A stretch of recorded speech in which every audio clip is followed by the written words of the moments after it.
Hi, I'm Felda Sang Tolentino, and I currently head indirect sourcing in supply chain at Maxeon Solar Technologies. My role is a greenfield role where I'm responsible for leading the strategy and execution of all indirect sourcing. Maxeon Solar Technologies is a global solar innovation company. We're headquartered in Singapore since 2020, and we are the manufacturer of two market-leading solar panel products around the world.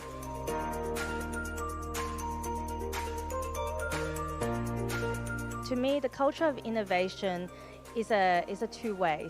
Firstly, it's about an organization that encourages an open mindset, a lessons learned mindset, where it encourages both the functions that work within it, the business, and the people to take risks, to try new things, and look at different ways of working. From an employee perspective, it's about being encouraged by leaders to actually look at different ways of doing things and be given a safety net to be able to be comfortable with failing.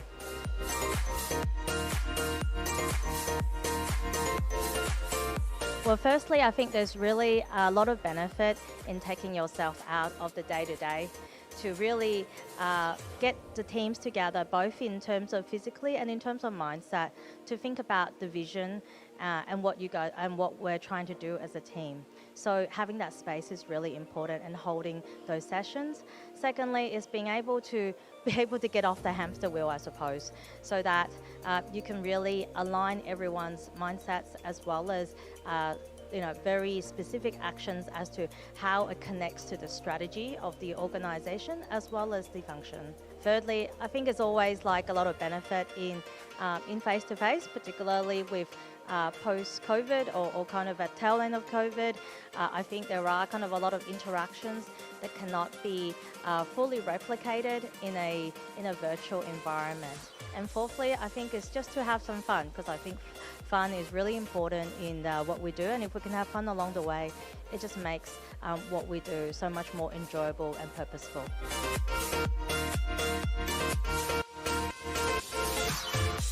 I think the key thing is really to know your people, and when I mean knowing your people, it doesn't mean kind of the conversations you have work and asking them what is on their task list. It's really about understanding them as individuals, knowing a bit about them kind of outside of work and what motivates them and their circumstances, because those things also change and ebb and flow in parallel to their work life, and there's so much more that we don't see. I think COVID has given us really, really good example of being able to get a glimpse behind our professional lives, so I think that's really key.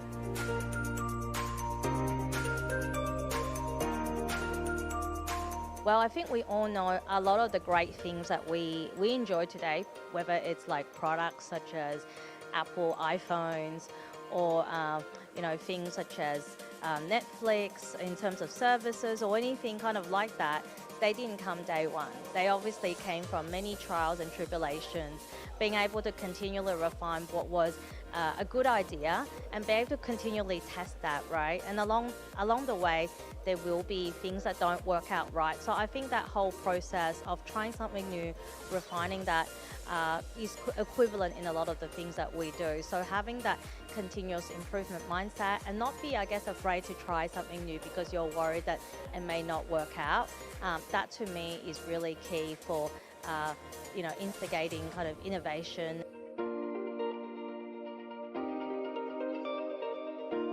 I think as a leader, one of the key things is really about being very clear about your values and also the organizational values and what you're trying to convey.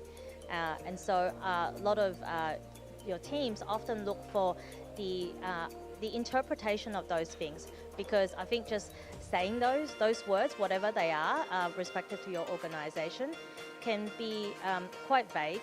So I think contextualizing them into your own experience and role modeling those behaviors is really important. So for example, if your organization is all about, to that theme about innovation and continuous mindset, reflect what that looks like in your day-to-day and in your role modeling in terms of specific behaviors and actions, that will actually mean a lot more to actually just speaking the words and speaking the organizational values and taglines.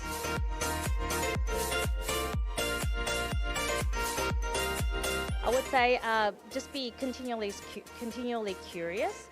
Because one of the things I think that's really exciting as procurement and supply chain professionals is that a lot of our environment, both within our organizations and our external partners, are changing so rapidly. So if we're open to be continuously learning and just understanding what's going on and having open mindset, I think that in itself is a natural kind of way in which we can actually get new ideas, new innovative ideas from all fronts.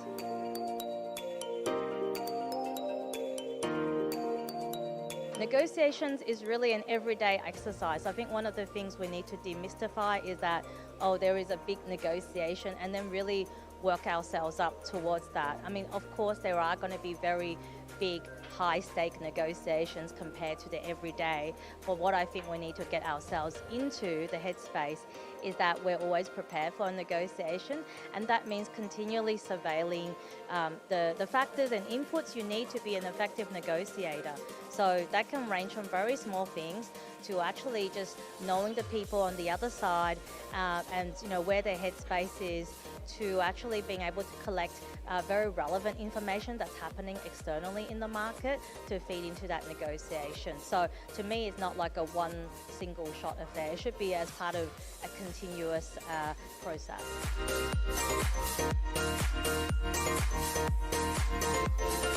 So to me, breaking down negotiations into some key steps really help demystify the whole process.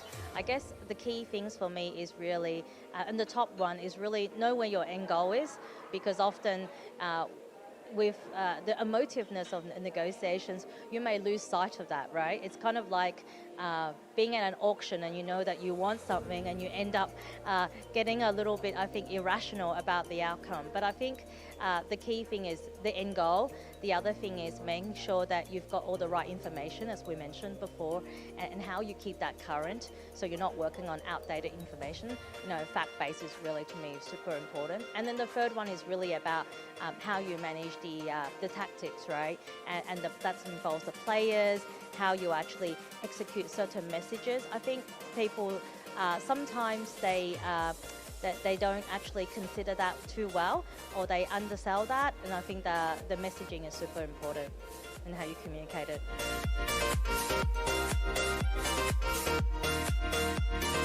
So this year I'm speaking at 2 sessions. It's obviously the first face-to-face back, so super excited to just be able to be in an environment with procurement and supply chain professionals and community, and to exchange and share learnings.